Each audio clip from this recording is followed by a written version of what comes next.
Alright, next we're going to be looking at the sensory receptors. So a receptor is going to be a structure that's specialized to respond to changes in their environment.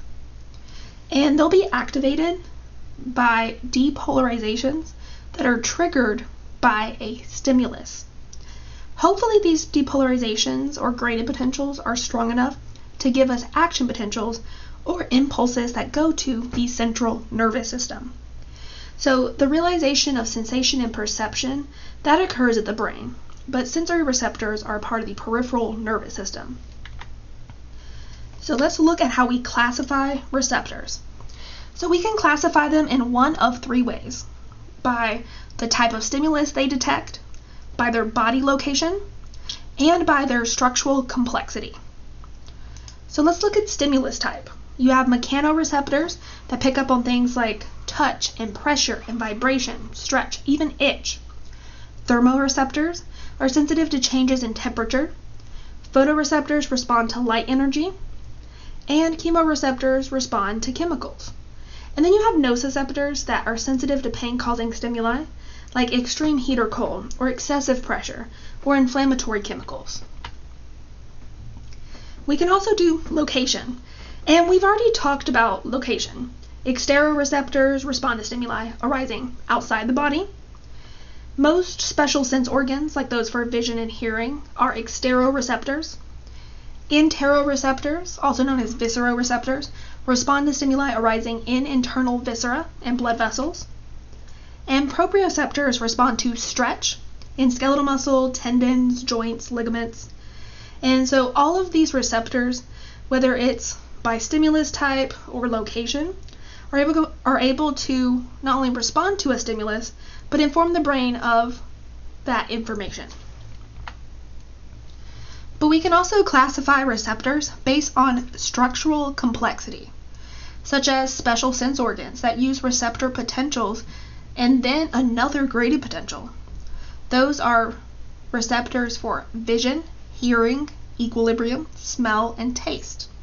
There's also simple receptors for the general senses, and they have modified dendritic endings, and so they act as sensory neurons that are oftentimes mechanoreceptors or proprioceptors.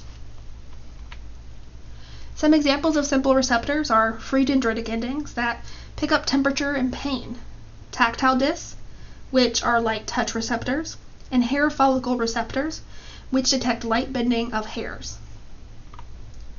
Make sure to check out Table 13.1 in your lecture textbook to look at things like the free nerve endings and the tactile disc and the hair follicle receptors. There's also Meissner's corpuscles, which are mechanoreceptors, Pacinian corpuscles that pick up on deep pressure and are also known as lamellated corpuscles. And then muscle spindles, Golgi tendon organs, Ruffini's corpuscles, and joint kinesthetic receptors. And those are going to monitor things like muscle stretch, where you are in space, tendon stretch, and also look at kind of bending or motion around articular capsules. So all of these are generally proprioceptors and let your body know where you are in space.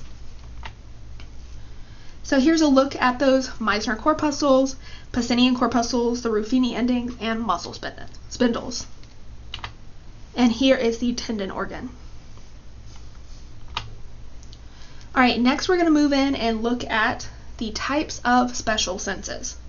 So we're going to be looking at special sense receptors, like those for distinct localized receptor cells that are in the head, like those for taste and smell and sight, and even hearing and equilibrium. So when we're talking about special senses, we're essentially looking at pathways that involve sensory cells responding to stimuli, and those stimuli tend to be chemical, mechanical, or electromagnetic. And that will generate a receptor potential, which hopefully gives us another graded potential that triggers an action potential, because that action potential will be able to send an input to the central nervous system, which again is our primary integration center. And we want that communication to the central nervous system so we can later get an output. So we're going to start with the eye and vision. So 70% of all sensory receptors are in the eye. Nearly half of the cerebral cortex is involved in processing visual information. When we think of the eye, you probably just think of the eyeball, but it's protected by a cushion of fat and a bony orbit. Other structures you're probably familiar with, and maybe some less so, include the eyebrows, for shading the eye, preventing perspiration from reaching the eye.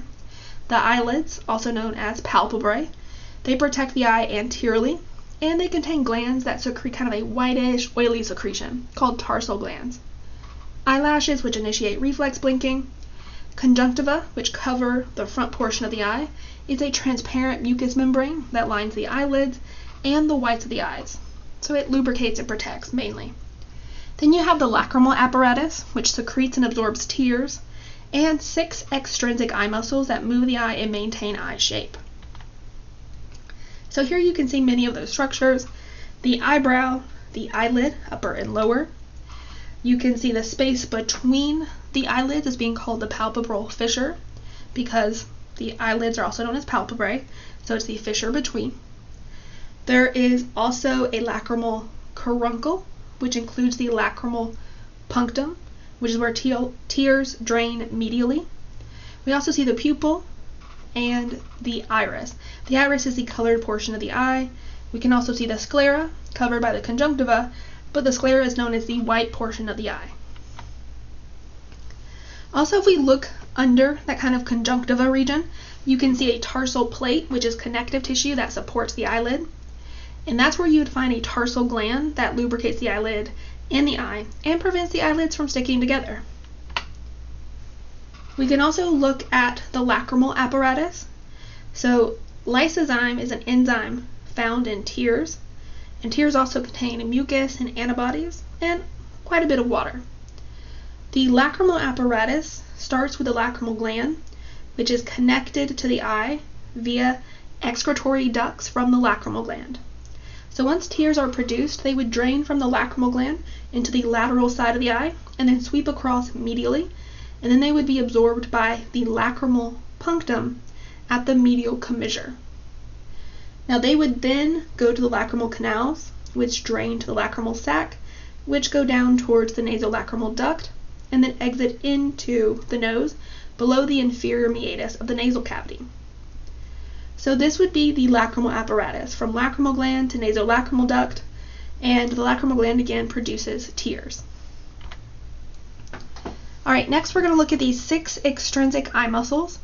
Those are 6 strap-like muscles that enable the eye to follow moving objects and maintain the eye's shape. Now cranial nerves 3, 4, and 6, that's oculomotor, trochlear, and abducens respectively, innervate the extrinsic eye muscles. Now there's 4 rectus muscles and 2 oblique. It is the medial rectus, superior rectus, inferior rectus, and inferior oblique that are innervated by the oculomotor nerve. Lateral rectus is innervated by abducens, and superior oblique is innervated by the trochlear nerve. But when we're talking about what they do, if it's a rectus muscle, it tells you at least a little bit about what it does. Like lateral rectus moves the eye laterally. Medial rectus moves the eye medially. Superior rectus does move the eye up. Inferior rectus does move the eye down. But they also move the eye medially. So the full action for the superior rectus is elevates the eye and turns it medially, producing a diagonal movement. For the inferior rectus, it depresses the eye and turns it medially, again producing a diagonal movement. Now when it comes to the oblique muscles, they're kind of lying to you, because the inferior oblique actually moves the eye up, not down. The superior oblique moves the eye down, not up. And for both obliques, the secondary movement is laterally. So for all of it together, inferior oblique elevates the eye and turns it laterally. The superior oblique depresses the eye and turns it laterally, both producing a diagonal movement. Alright, let's move on and look closer at the structure of the eye. So it's kind of an irregular hollow sphere. It has an anterior and posterior pole, but also an anterior cavity and a posterior cavity. In the anterior cavity, there's a fluid that's watery called the aqueous humor. And in the posterior cavity, there's a thick fluid called the vitreous humor. The lens separates those internal cavities. So we would say in front of the lens is the anterior segment or cavity, and behind the lens is the posterior segment or cavity. We also can look at the lens closer and notice that it's a biconvex and very transparent structure. It is flexible, it can flatten out or become bulging, but it's also avascular. And it makes sense that it's avascular, that it doesn't have blood vessels, because you want to maintain very clear vision. Now the lens, because it changes shape, allows precise focusing of light onto the retina, and it's composed mainly of epithelium fibers. But with age, unfortunately, it does become more compact and dense and loses its ability to change shape as much. We can also go back to looking at the eye and note that the back three tunics are in layers. The outer part of the eye, the sclera, is the wide of the eye, and it's very fibrous, and it continues towards the front and becomes the cornea. The middle layer of the eye is called the choroid. It's very vascular, has a lot of blood vessels to nourish the retina, and as you go forward, it becomes the ciliary body and the iris. And then the innermost layer of the eye in the back, and it doesn't have any structures near the front, is the retina, and it's the sensory layer of the eye. So sclera, fibrous, choroid, vascular, retina, sensory. And that retina actually contains sensory receptors called rods and cones. So speaking of the retina, it is our sensory tunic, but it actually has two delicate layers, a pigmented layer and a neural layer. The pigmented layer is actually an outer layer, and the neural layer is in front of it. But when light enters the eye, it actually embeds in the pigmented layer and then works its way backwards from a photoreceptor to a bipolar cell to a ganglion cell. Then the ganglion's axon makes two 90-degree turns and exits out the back of the eye, becoming the optic nerve. Where the optic nerve is formed is a blind spot, where there's no photoreceptors. Another name for the blind spot is the optic disc. The reason we don't actually have a blind spot in our eye is all because of our brain, which fills in that space with what it thinks we should see. And the photoreceptors we're going to talk about next are rods and cones. Rods have a rod shape and cones have a cone shape, and they're embedded in that pigmented layer of the retina. Rods also respond to dim light and give us kind of shades of gray and are best used for peripheral vision, whereas cones give us high acuity color vision and respond best in bright light. Here you can see them on the right. You can see the pathway of light, you can see the pigmented layer in the back, and the rods and cones embedded near that pigmented layer. Again, that light, once absorbed by the pigmented layer, will be transferred to the rods and cones, or photoreceptors, then to bipolar cells, then to ganglion cells. And it's the axons of the ganglion cells that become the optic nerve. Rods also have some other functional characteristics. For example, their pathways converge. So multiple rods share a bipolar cell, and that results in fuzzy and indistinct images.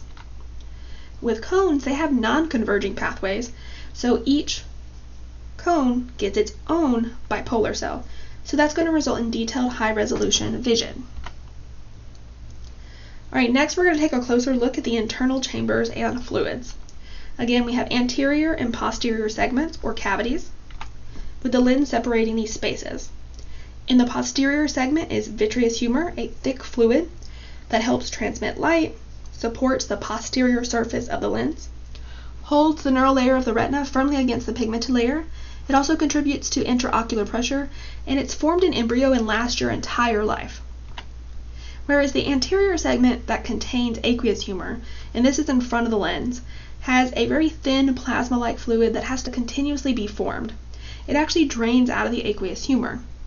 What it's used for is to supply nutrients and oxygen mainly to the lens and the cornea, maybe sometimes to the retina, but it also removes waste. Now, if you have blocked drainage of the aqueous humor, that actually increases pressure and causes the aqueous humor to move backwards behind the retina and put pressure on the optic nerve, which, if it's not corrected, can lead to blindness. So here we can have a closer look at the eye. So we have anterior pole, which is the cornea, a space from the cornea to the lens, which is the anterior cavity. The space that light enters to hit the lens is the pupil, and the muscular iris or colored portion of the eye surrounds that. Holding the lens in place are suspensory ligaments of the ciliary zonule, and they are attached to the ciliary body, which is the anterior portion of the choroid. The choroid is muscular and vascular, and the outside of the eye is the sclera, which is fibrous. And other structures we can see is the inner yellow retina, including the yellow axons of the ganglion fibers that exit out the back of the eye to become the optic nerve. Where the optic nerve exits is the optic disc. We can see in the posterior segment a thick fluid, that's the vitreous humor. And other structures you can see here are things like the scleral venous sinus, which is the drainage point for aqueous humor. And it's actually the ciliary body and its blood vessels that produce the aqueous humor. Alright, that's an overview of most of the eye. We're going to continue on and talk a little bit more about the lens. Alright, the lens is biconvex and transparent.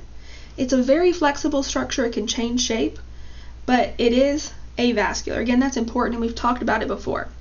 Now, occasionally, though, it can become cloudy. A cataract is a clouding of the lens that causes the world to appear kind of distorted, maybe kind of a frosted glass appearance. Now, sometimes this is congenital, but it could result from age-related hardening or thickening, or be a consequence of diabetes mellitus. What we're looking at when we talk about the lens is a structure that allows light to enter and exit it. Now, how much light gets to enter the eye and go through the lens? Well, that's all decided upon by the pupil. The pupil regulates the amount of light entering the eye. When we have something very close to us and in bright light, the pupil constricts. When we have something kind of further away or in dim light, the pupil dilates. We also see changes in emotional state cause the pupil to dilate, such as when the subject matter is appealing or requires problem-solving skills. Now, sympathetic stimulation actually causes stimulation of the radial muscles of the iris and leads to that dilation, whereas it's parasympathetic stimulation that causes the circular muscles of the iris to contract and lead to constriction. So it's really the autonomic nervous system that controls pupil size. And when we talk about light entering the eye, we're talking about packets of light. And packets of light are called photons. And those packets have light waves, and they're going to be what are absorbed into the pigmented layer of the retina and then processed by rods and cones. And rods and cones only respond to different wavelengths of the visible spectrum.